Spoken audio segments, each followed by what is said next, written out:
Yang berbeda juga sebagai terobosan adalah tunjangan dan gaji.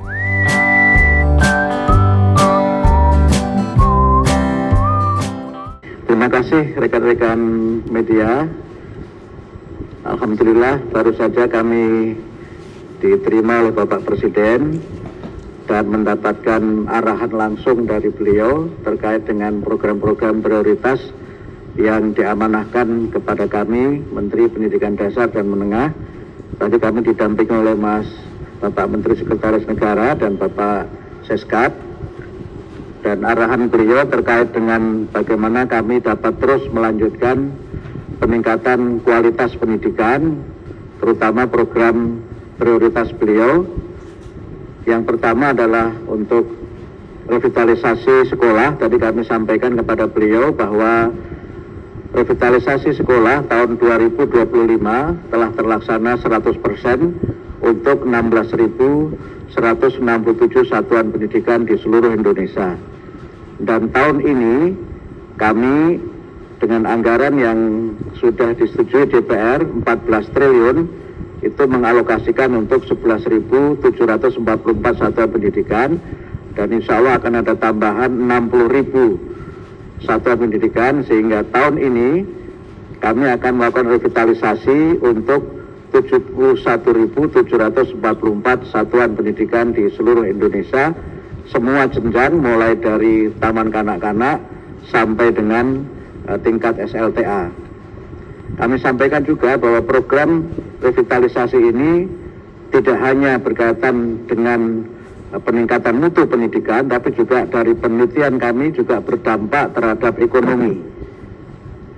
Karena sistemnya swakelola, pembangunannya langsung oleh masing-masing satuan pendidikan, kami memperkirakan akan ada penyerapan tenaga kerja di tingkat daerah, mereka yang mengerjakan revitalisasi ini untuk 71.744 itu sekitar 1,1 juta orang yang akan bisa bekerja dalam rentang waktu antara 3 sampai 8 bulan. Sekarang yang revitalisasi tahun 2026 sudah mulai berjalan, sudah 70% dari alokasi 11.744 itu, dan sudah mulai dikerjakan, bahkan beberapa di bulan Juli dan Agustus sudah bisa selesai dan sudah bisa diresmikan untuk memulai tahun pelajaran tahun 2026-2027. Kemudian pembangunan ini sesuatu yang sangat dirasakan manfaatnya oleh masyarakat karena sekian puluh tahun tidak ada revitalisasi sekolah. Kami berkunjung ke daerah-daerah, terutama daerah 3T, mereka sangat berterima kasih karena walaupun sebenarnya sesuai dengan undang-undang tanggung jawab pembangunan itu ada pada pemerintah daerah, tapi karena komitmen Bapak Presiden untuk peningkatan mutu pendidikan, kami merevitalisasi sekolah-sekolah itu, baik sekolah negeri maupun swasta, dan itu kami selenggarakan di seluruh Indonesia.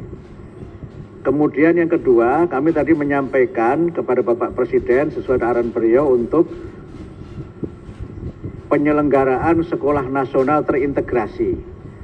Yang ini merupakan sekolah unggul yang tidak berasrama, yang tahun ini direncanakan kita akan bangun 100 sekolah nasional terintegrasi, dan sudah ada usulan-usulan sekolah yang masuk dari 36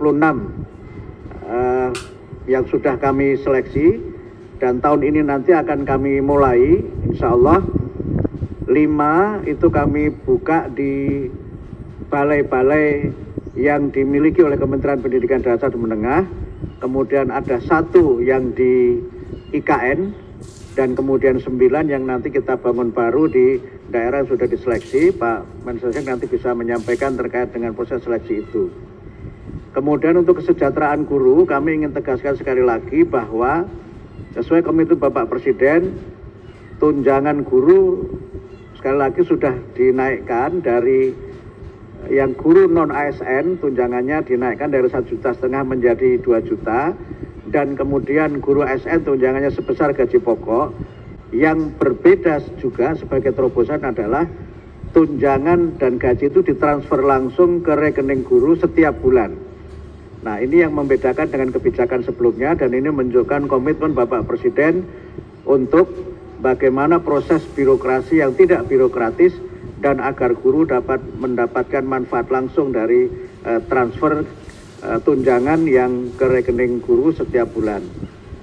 Kemudian untuk guru juga kami sampaikan bahwa tahun 2025 kami mengalokasikan beasiswa untuk 12.500 guru yang belum D4 atau S1 dengan beasiswa 3 juta per semester.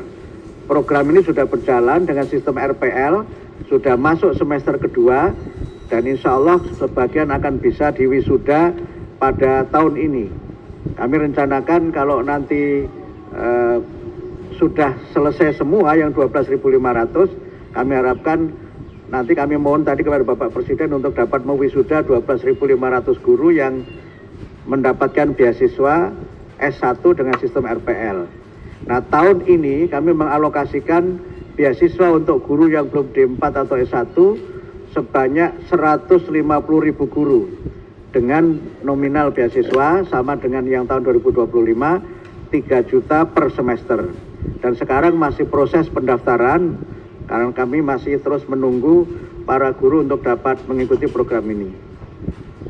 Itu yang berkaitan dengan kesejahteraan guru dan peningkatan kualitas guru.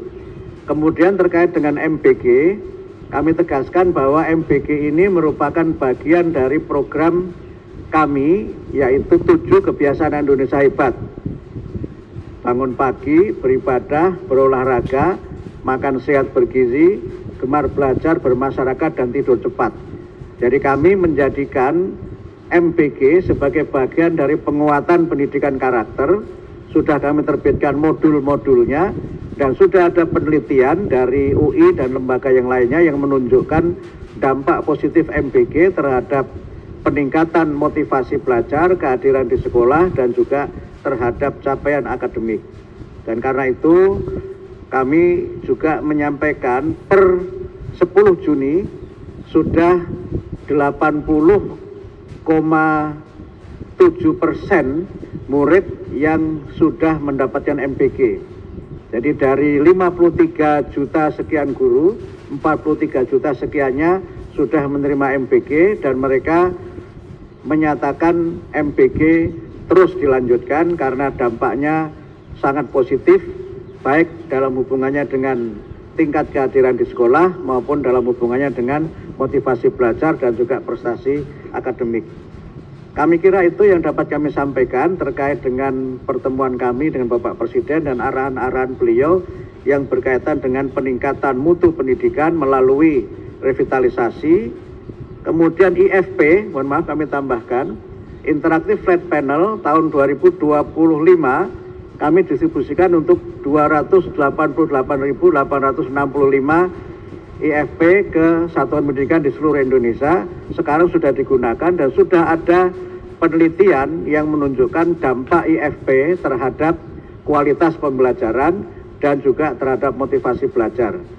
Saya kira itu yang dapat kami sampaikan dari pertemuan kami dengan Bapak Presiden dan arahan-arahan beliau untuk program-program prioritas Bapak Presiden dan juga program Kementerian Pendidikan Dasar dan Menengah. Pak Mensesnek, kalau ditambahkan.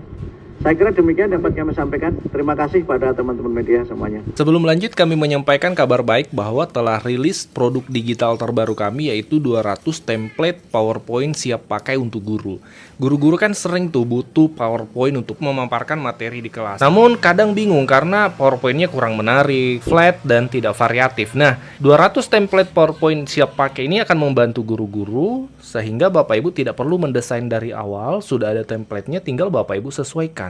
Ini cocok untuk semua jenjang ya, mulai dari TK, SD, SMP, SMA, sederajat Bapak Ibu. Jadi Bapak Ibu cuma sekali beli bisa dipakai seterusnya sampai Bapak Ibu pensiun. Jadi silahkan dipesan 200 template PowerPoint siap pakai untuk guru ini di nomor WA admin kami 0823 1332 0383.